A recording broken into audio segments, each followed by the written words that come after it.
মৌলিকভাবে তিনটির কথা বলছি।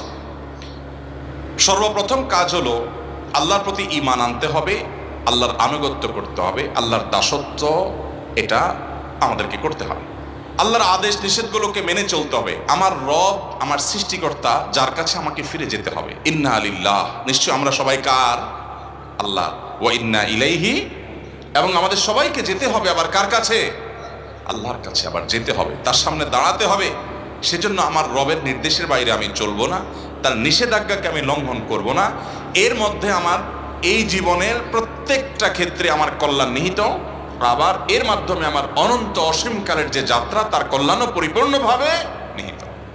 মুহতারাম হাজরিন, সেই রবের আনুগত্য, তার গোলামি, তার দাসত্ব যদি আমরা পরিপূর্ণভাবে করতে পারি, আমার নিজেকে যদি আমি সারেন্ডার করে দিতে পারি, আল্লাহর কাছে সমর্পণ করে দিতে পারি, আমি যদি প্রকৃত মুসলমান হই, নামে মুসলমান না হয়ে আমি যদি পরিপূর্ণভাবে আল্লাহর গোলামি করতে পারি,